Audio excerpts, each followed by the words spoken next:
Сәлем оқырман, арнама қош келдің. Таң қалып тұрған шығарсыз, ол қандай жеміс деп. Ол жеміс пайдалы жағынан ең жақсы 20 жидек пен жемістердің тізіміне енді. Ол құлпынай бүлдіргендер тобы.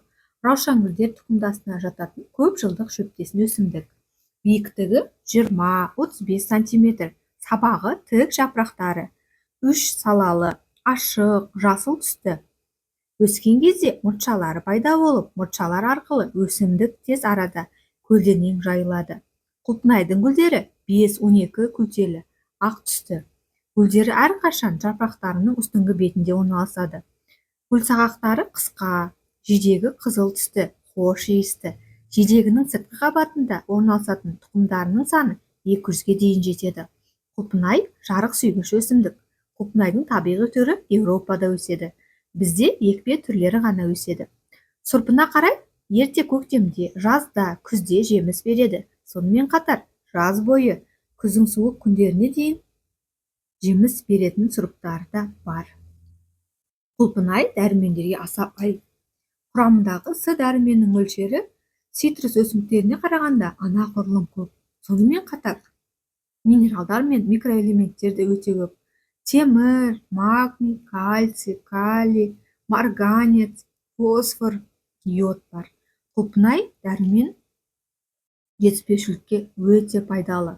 Ағзаны тазартып, зәрді және терді айдайды.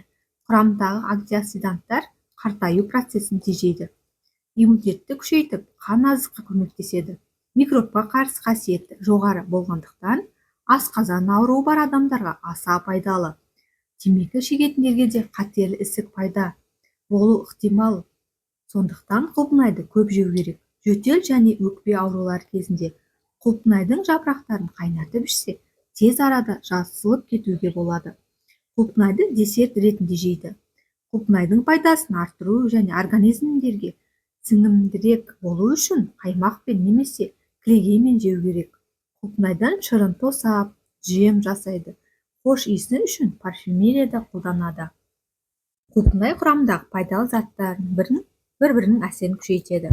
Бұл жидекті үнемі тұтынатын адамдардың Альцгеймер ауруына шалдығу қаупі аз және әдетте мерзімінен бұрын қартаймайды.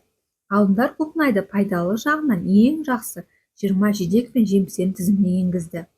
Құлпынайдың маңызды микроэлементтер, дәрумендер мен минералдар бар. Олар бізге жас әрі әдемі болуға көмектеседі. Мысалы, С дәрумені тек 100 грамм.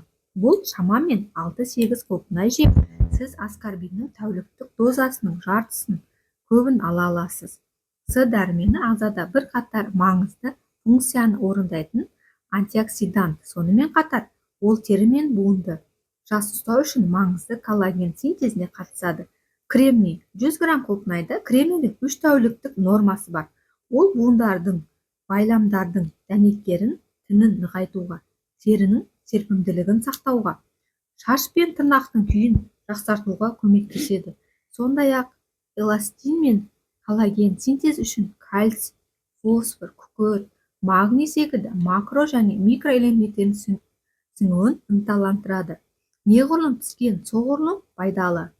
Құлпынайда С дәруменіне басқа полифенолдар сияқты басқа да антиоксиданттар бар. Мысалы, антицианиндер. Антицианиндер кез келген жеміске түс береді. Сондықтан жидектердің түсі неғұрлым ашық болса, олардың антицианиндер соғұрлым көп болады. Құлпынайда иммундық жүйенің жұмысы дұрыс зат алмасу үшін маңызды органикалық қышқылдың көп мөлшері бар. Құлпынай ағзаны элак қышқылығымен қамтамасыз етеді. Ол өте күшті табиғи антиоксидант. Сондай-ақ жидекте эллаготаноидтер бар. Оларға ағзаға еніп, элак қышқылына айналады. Бұл қосылыс тамаша пребиотик, яғни біздің микробта үшін қорек, денсаулық пен сұлулық көбіне оған байланысты. Мысалы, ішек микробиотасы улы заттарды залалсыздандыруға, патогендік микроорганизмдерінің өсуін тежеуге көмектеседі. Ас қорытуға да көмектеседі, май алмасуына қатысады және В1 дәруменін өндіру арқылы ағзаны энергиямен қамтамасыз етеді. Ал энергияның жетіспеушілігі ерте қартаюға әкеп соқтыратын белгілі. Күніне қанша құлпынай жеуге болады? Дені сау адам күніне 300 граммға дейін құлпынай жеуге болады. Ал қант диабетімен ауыратындар күніне 70 граммнан құлпынай тұтынғаны дұрыс. Оқырман, осымен видеом аяқталды. Сіздермен болған Сәуле, назарларыңызға рахмет. Әркез сау болыңыздар, сұлу болыңыздар.